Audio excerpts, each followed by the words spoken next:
Hello. So, welcome to the third episode of Crypto Talks.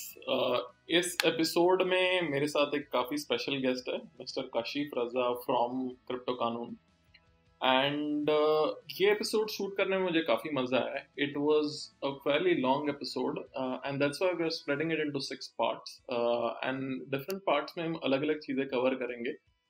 जैसे इस part में we are going to cover across the introduction to crypto कानून, how it came into being, legalities of crypto currencies in India. आगे चल के हम cover करेंगे security और यूटिलिटी टोकन्स के बीच में डिफरेंस, नॉन केवाईसी एक्सचेंजेस के बीच में क्रिप्टो कानून का क्या स्टांस है, आईसीओज के बीच में क्या स्टांस है, BTC as an asset class कैसे वो व्यू करते हैं, इन्वेस्टमेंट के अराउंड क्या उनका एडवाइस है, एंड बाकी कंट्रीज क्या रेगुलेटरी स्टांस है around crypto, and legal tender क्या होता है, can crypto as a whole ever achieve a legal tender, ये सब हम डिस्कस करेंगे. सो आइए मूव करते हैं इस एपिसोड के फर्स्ट पार्ट की ओर, जहां हम जानेंगे क्रिप्टो कानून के फाउंडेशन के बारे में और लीगैलिटी के बारे में, क्रिप्टो के अराउंड क्या लीगल स्टेटस है इंडिया में. The first thing I want to kind of understand from you is कि जैसे क्रिप्टो कानून में मतलब what was the genesis of crypto कानून, इसके पहले आप क्या करते थे और क्रिप्टो करेंसीज में पहले मतलब फर्स्ट इन्वेस्टमेंट आपने कब किया था? So first of all, Gaurav, thank you very much for this introduction. हम लोगों को हमारे लिए जर्नी एक ड्रीम जर्नी से कम नहीं है, गौरव. क्योंकि हमने कभी भी नहीं सोचा था कि हम आज इस लेवल पे बिट बीएनएस जो है वो हम लोगों का इंटरव्यू ले रहा होगा, ये प्लान नहीं किया था. तो सबसे पहले तो thank you very much for this introduction actually. तो क्रिप्टो कानून जो है वो मैं अकेला उसका फाउंडर नहीं हूँ. तो काफी सारे लोगों को ये लगता है क्योंकि मैं मीडिया में जैसे कहते हैं ना, मीडिया पर्दे पे रहने वाला आदमी. क्रिप्टो कानून के पीछे एक बहुत अमेजिंग टीम है और मैं उसका एक को फाउंडर हूँ. और क्रिप्टो कानून की जो बैकिंग है, जो उसकी आप ये समझ लीजिए जो स्पाइनल कॉर्ड है, वो लीगैलिटी अगर नहीं होगी तो क्रिप्टो कानून का मतलब नहीं रहेगा. तो crypto is amalgamation of crypto and कानून, राइट. तो काफी सारे लोगों को लगता है कि नहीं मैं ही चेहरा हूँ, और बट मेरे साथ जो है वो इसके लीगल एडवाइजर है मोहम्मद दानिश, जिनके आर्टिकल्स काफी सारे लोग कॉइन टेलीग्राफ, सीसीएन, काफी जगह पे पब्लिश हुए. और एक लीगल एडवाइजरी टीम है. मैं कुछ भी बोलता हूँ अपने यूट्यूब पे या कुछ भी मैं आज भी अगर बोल रहा हूँ, तो ये सारा जब तक अप्रूवल नहीं आ जाता लीगल रिसर्च टीम से, तब तक मैं कुछ नहीं बोल सकता. राइट, अलाउड ही नहीं है. तो शायद यही कुछ चीजें हैं, यही कुछ लेजिटिमेसी है चीजों की, शायद जिसकी वजह से हम लोग सक्सेस मिल रही है. तो क्रिप्टो कानून बेसिकली 2016 दिसंबर की बात है. One of my friend approached me for this thing. He for the first time मुझे ये सुनने में आया कि कोई बिटकॉइन नाम की कोई चीज होती है. और हम दोनों की ट्रैवल कर रहे थे एक साथ, और उसने मुझे रेलवे ब्रिज होता है ना, एक रेलवे स्टेशन पे एक रेलवे ब्रिज होता है, ट्रेन की वेट कर रहे थे. और उसने मुझे ट्रेन के उस ब्रिज पे बताया कि यार ये बिटकॉइन होता है और देख अमेजिंग चीज है यार. मुझे कुछ दिन पहले मैंने 5,000 रुपए का लिया था और देख यार 7,000 का हो गया.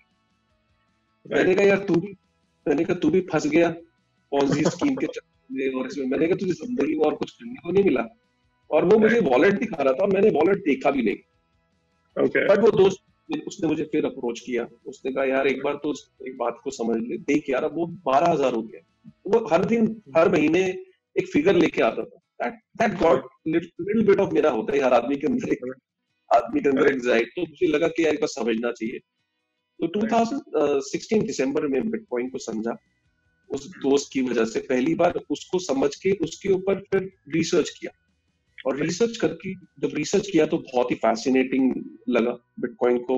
जब उसकी बेसिक सतोशी की विजन को समझा, बिटकॉइन का कोई फाउंडर नहीं था, ये बड़ा फैसिनेट किया कि कोई फाउंडर नहीं है फिर भी इसकी एक्सेप्टेंस इतनी ज्यादा बढ़ती जा रही है, कितने लोग इसे यूज कर रहे हैं.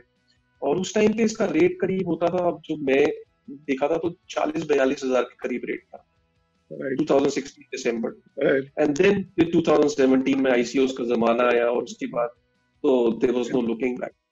बट मुझे इन सारी चीजों में एक वैक्यूम लगा क्योंकि जब मैं अपनी रिसर्च कर रहा था तो रिसर्च के टाइम पे जब मैंने काफी सारे क्रिप्टो इन्फ्लुएंसर्स को देखा, मैंने आर्टिकल्स पे गया, ब्लॉग्स पढ़े, तो कहीं पे मुझे एक वैक्यूम लगा कि कोई भी इस बात को लेजिटिमेट तरीके से नहीं बता पा रहा है कि एक्चुअली में बिटकॉइन के ऊपर क्लैरिटी नहीं दे पा रहा, खासकर इंडिया में, क्योंकि जितना भी मीडिया था वो इंटरनेशनली ड्रिवन था। इंडिया के अंदर कोई ऐसा मीडिया हाउस या क्रिप्टो इन्फ्लुएंसर नहीं था जो बता पा रहा था कि एक्चुअली में बिटकॉइन की लीगैलिटी के ऊपर भी बात नहीं कर पा रहा था, क्योंकि कानून की कोई एक्सपर्टीज नहीं थी। तो वहां पे हमें लगा कि लोगों को, काफी सारे लोग मिस इन्फॉर्मेशन जा रही थी, मिसगाइड हो रहे थे और लोगों को काफी कंफ्यूजन थी। तो वो आइडिया वहां से कहीं ना कहीं वो रिसर्च के टाइम पे डेवलप हुआ कि नहीं, एक लगता है एक वैक्यूम है। बट क्योंकि मैं तब तक मोहम्मद दानिश से मिला नहीं था और मैं खुद लीगल का लॉयर नहीं, काफी सारे लोग मुझे लॉयर समझते क्योंकि मैं कोट पहनता हूँ, तो सोचते हैं लोग यही लॉयर है, बट मैं लॉयर नहीं हूँ। बाय प्रोफेशन में मीडिया स्पेशलिस्ट हूँ। मेरा करीब एक ओवर द पीरियड करीब 15-16 साल का मेरा मीडिया का एक्सपीरियंस है। तो क्रिप्टो के अंदर एक एज अ नॉर्मल, जैसे आप कई सारे इन्वेस्टर्स हैं, मैं भी एक एज अ इन्वेस्टमेंट उसमें गया था। फिर मैं मोहम्मद दानिश से मिला एक दिन और वहां पे मैंने उनसे काफी सारे कानून की चीजों के बारे में समझा। उनको क्रिप्टो के बारे में नहीं पता था, उनको कानून का पता था। तो हम दोनों की बड़ी कॉफी टेबल्स पे बड़ी डिस्कशंस रहती थी और तो वहां से एक आइडिया जनरेट हुआ कि चलो एक क्रिप्टो और कानून का एक अमेलगमेशन कितना बढ़िया लग रहा है। तो हमने ऐसी इंटरनेट पे हम बैठे थे, हमने गो डैडी पे हमने डोमेन नेम ढूंढा, बाई चांस डोमेन मिल गया। तो डोमेन मिलते ही वहां से, जिसे कहते हैं ना, डोमेन उसी टाइम बैठ के हमने कॉफी टेबल पे बुक किया और बस वहां से फिर हिस्ट्री है। देन दिल्ली, वहां से सब शुरू हुआ। सही है। तो इसके अराउंड, जैसे क्रिप्टो के अराउंड, सो मोहम्मद दानिश जी है, सो उनसे भी मैं इंटरेक्ट कर चुका हूँ पहले 2017 में, and there is a lot of things that people kind of think कि क्या होगा आगे चल के। तो कुछ यूजर्स से भी हमने पूछा कि आपको क्या सवाल पूछने हैं, कोई सवाल आपको आंसर, जिसके आंसर्स चाहिए होंगे। तो कुछ लोगों के जहन में ये होता है कि क्या क्रिप्टो करेंसीज इलीगल अगर हो जाते हैं तो जो पोजीशन में है उनके हाथ में बिटकॉइन या कोई भी क्रिप्टो करेंसी है, उन चीजों का क्या होगा, मतलब वुड दे बिकम वर्थलेस और what would happen of that. तो ये काफी लोगों को जहन में रहता है कि अगर कल जाके सुप्रीम कोर्ट, मतलब काफी लोगों को तो लगता है कि जैसे 26 फरवरी को हियरिंग है, उस दिन अगर इलीगल अगर बोल दिया जाता है तो मतलब मेरा जो भी पोजीशन है इट वुड बी वर्थलेस। तो क्या ऐसा होता है या how does it work usually? Right, तो ये वेरी डिटेल, मुझे पता था ये सबसे इम्पोर्टेंट पार्ट होगा आपके और ये क्वेश्चन आपके जितने भी आए होंगे, आई एम श्योर के ये क्वेश्चन कहीं ना कहीं 70% अकाउंट करता होगा कि बिटकॉइन की लीगैलिटी और इलीगैलिटी। कुछ नोट्स बनाए हैं स्पेशली इसी चीज के लिए, ठीक है? राइट। तो क्योंकि ये क्वेश्चन अगर हमने आंसर कर दिया आज सही से, हमें लगता है कि काफी सारी कंफ्यूजन आपके भी जो कस्टमर्स हैं उनकी भी दूर होगी और हमारी जो कम्युनिटी है उनकी भी कंफ्यूजन दूर होगी। राइट। देखिए, सबसे पहले जो एक नॉर्मल कोई भी इंसान जब आपस में बात करता है, जब हम लोग भी किसी से बात करते थे, तो वो कहता था बिटकॉइन तो इलीगल है, ठीक है? कोई कभी भी नहीं, किसी से भी आप बात करो तो हमेशा एक ही आंसर मिलता था कि यार बिटकॉइन तो इलीगल है, डोंट इन्वेस्ट इन दैट। तो लोगों को जो सबसे बड़ी धारणा है वो ये है कि something which is not legal is illegal. आप किसी से ही बात करो, वो कहता है यार ये लीगल नहीं है तो इलीगल है। एक्चुअली में अगर आपने इलीगल वर्ड का मतलब समझ लिया कि इलीगल होता क्या, इलीगल का लिटरल मीनिंग है अगेंस्ट द लॉ। भाई जो कानून का उल्लंघन करे वो इलीगल है। तो अब समझने वाली बात यह है कि अगर कोई चीज कानून का उल्लंघन कर रही है तो फिर पनिशमेंट होगी। राइट। भाई जैसे आप एक रेड लाइट पे जा रहे हैं, आप गाड़ी चला रहे और एक रेड लाइट हुई, आप रेड लाइट पे रुके नहीं, आपने उसको जंप कर दिया, तो आपने कानून का उल्लंघन करा, ट्रैफिक रूल था उसका उल्लंघन करा।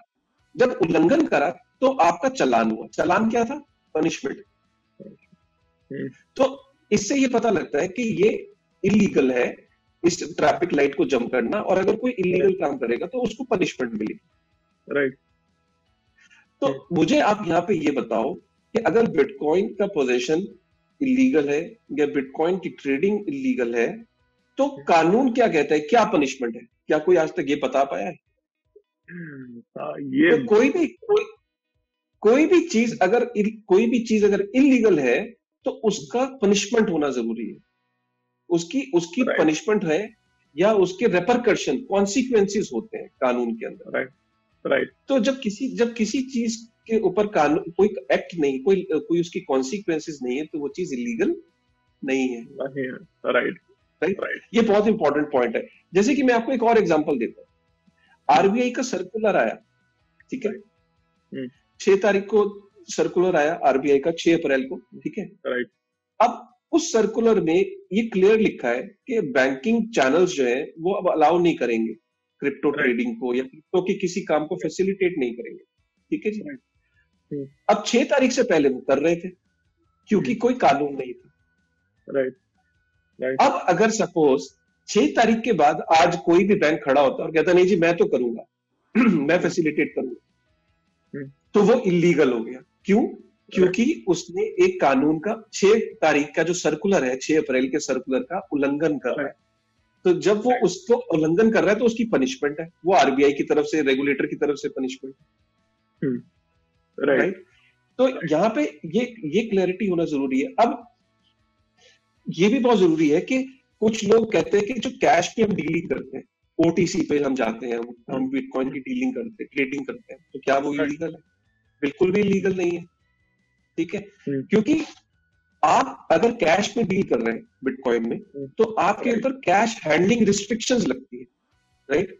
तो अगर आप कैश हैंडलिंग रिस्ट्रिक्शंस को ध्यान में रखते हुए कैश में डीलिंग कर रहे हैं, राइट, तो बिल्कुल भी लीगल। लेकिन अगर आप कैश हैंडलिंग रिस्ट्रिक्शंस को चैलेंज कर रहे हैं, उनका उल्लंघन कर रहे हैं, ठीक है, तो ऑब्वियसली इलीगल है, ठीक है। तो ये यहाँ पे बहुत, तो बिटकॉइन का पोजीशन सबसे पहली बात इलीगल नहीं है। बिटकॉइन की ट्रेडिंग इलीगल नहीं, ठीक है, क्योंकि अभी कोई कानून नहीं है। जब कानून नहीं है तो कोई उल्लंघन नहीं है, उल्लंघन नहीं है तो पनिशमेंट नहीं है, तो इलीगल हो नहीं सकता है। मतलब इलीगल होने के लिए कानून होना चाहिए जिसके अगेंस्ट अगर आप जाते हैं तब वो इलीगल होता है, तब वो इलीगल होगा। तो ये यहाँ पे बहुत इंपॉर्टेंट है। अब आप सपोज ये कहते हैं कि 1 मार्च को सडनली सरकार कहती है कि बिटकॉइन इलीगल है, मान लिया, तो कानून जिस दिन से बनता है उस दिन से इफेक्टिव होता है।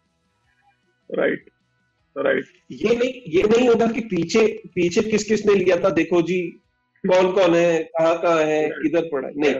1 मार्च के बाद से अगर आपने बिटकॉइन को खरीदा, या तो कैश या किसी भी तरीके से किसी भी मोड से आपने खरीदा और उसको पोजीशन रखा, तो उस दिन से वो इफेक्टिव है।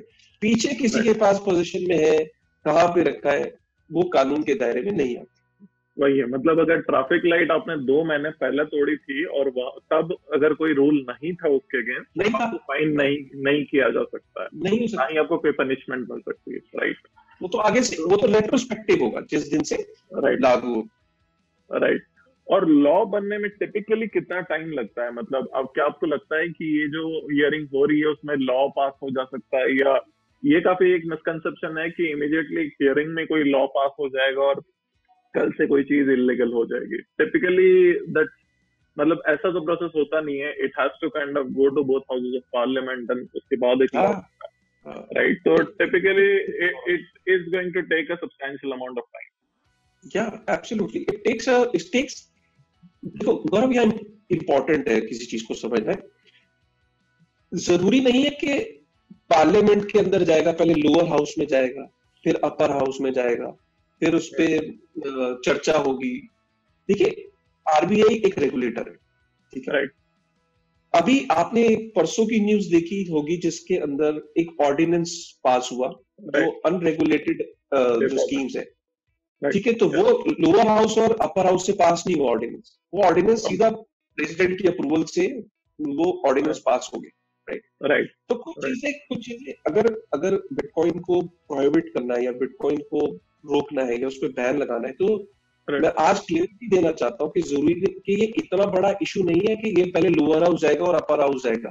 जब नेशनल सिक्योरिटी की बात जब आती है, जब नेशनल सिक्योरिटी से रिलेटेड अगर ये इश्यू, अगर सरकार ने ठान लिया कि नहीं bitcoin is against the national security, तो नेशनल सिक्योरिटी से रिलेटेड जो इश्यूज होते हैं उसमें इतना टाइम नहीं लगता है, वो एक ऑर्डिनेंस के थ्रू भी पास हो, राइट। तो ये अगर ऑर्डिनेंस के through, it will not take time, it can be overnight. मतलब आपका एक ऑर्डिनेंस आएगा और उस ऑर्डिनेंस के अंदर ये लिख दिया जाएगा कि कल रात से 12 बजे से बिटकॉइन का पोजीशन और ट्रेडिंग या उसकी खरीद या उसको बेचना इलीगल है, तो वो 24 घंटे के अंदर भी इंप्लीमेंट हो सकता है। ये बहुत सारे लोगों की मिसकंसेप्शन है।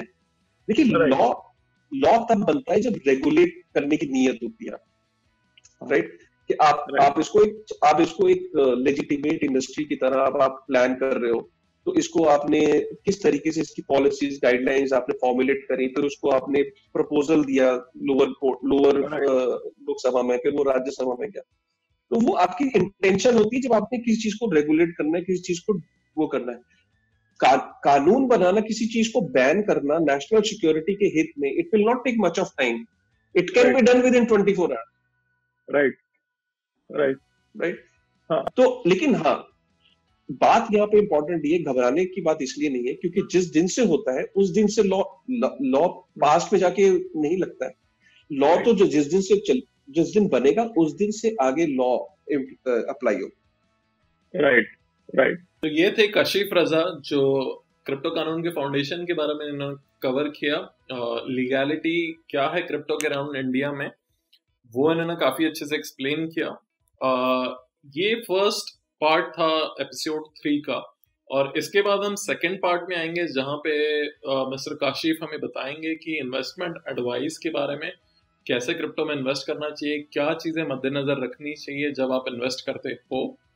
एंड अगर आपको ये वीडियो पसंद आया तो जरूर इसे लाइक करिए, शेयर करिए, सब्सक्राइब करिए एंड बेल आइकन पे क्लिक करना मत भूलिए।